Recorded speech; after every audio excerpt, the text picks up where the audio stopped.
the same daf. Holy Prophet used to hear the daf. This was a simple instrument of that day. And there were many other occasions when he heard this kind of things.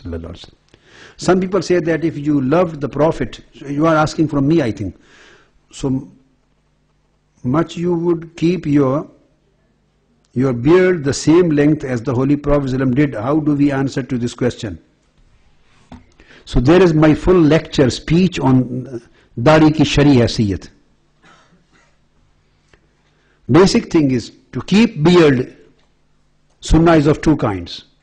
Sunnah is of Sunnah Muakkada and Sunnah Ghair Muakkada. To keep beard, to cut the mustaches and to keep beard up to a certain level which can be declared to be beard. To keep up the beard and to lengthen the beard, it is Sunnah. And the commandments and the hadiths which are present on this subject tell this is Sunnah Muakkada. Sunnah Muakkada. But Holy Prophet ﷺ, through his own holy mouth, his hadith, he never mentioned the total size of beard with his mouth. He never mentioned. This is not established through Holy Prophet's hadith. What he used to do, it is in hadith that he used, when the beard grow bigger, he used to cut from right, left and down. And other Sahaba, they said that this was normal size of Holy Prophet's beard. So this size was Sunnah of Holy Prophet, but when we go into the depth of hadith and you read Islamic jurisprudence, what kind of hadith establishes the law of Sunnah Muakkada, the hukm, and what kind of hadith establishes the value of Sunnah Ghair Muakkada, what level of hadith establishes the value of being wajib, what kind of hadith establishes the value of being mustahab. So these are the grades in Islamic jurisprudence. When you come to this specific point, so all hadiths which are available on the subject of size, none of them establishes this thing that this can be declared to be Sunnah Muakkada. This falls within the purview of Sunnah Ghair Muakkada. So size is Sunnah of Holy Prophet, Ghair Muakkada. And keeping the beard is Sunnah Muakkada. And some of the scholars, Shafi'i, Malki and other scholars other than Hanaf, they consider Sunnah Muakkada as Sunnah Adiyya and Sunnah Zaida.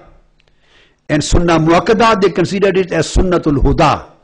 Sunnanul Huda. So they consider these are Sunnah Adiyya just as custom. Keeping this size of beard, Holy Prophet kept it as a custom. So this was not an order for Ummah. If somebody keeps this much, he will get sawab, definitely.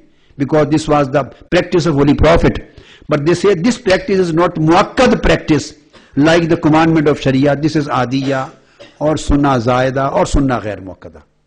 So if anybody keeps the beard and it is less than these 4 fingers, little bit less, even then this is Sunnah of Holy Prophet. And he completely gets the sawab of Sunnah. If he keeps it up to that extent, he will get more sawab. He will get. In the same way, if somebody, most of the scholars and ulama, they keep the beard more than 4 fingers. More than 4 fingers. Holy Prophet used to cut the beard if it was more than 4 fingers. Now what would we say about them who keep it more than 4 fingers? Holy Prophet used to cut it when it exceeded from that limit. He didn't say that you should keep this limit. You should keep up this limit. He didn't say this. But this was his practice, which I explained. The scholars say that this was his practice, customary practice. But if the beard more than 4 fingers is permissible and is not against Sunnah, although Holy Prophet used to cut it, if this is not against Sunnah, in the same way, if somebody keeps the beard little bit lesser than 4 fingers, it is also not against Sunnah, it is within Sunnah. So this is Sunnah. You have to keep it. That's it. Little bit lesser, little bit bigger, this doesn't make any loss or damage in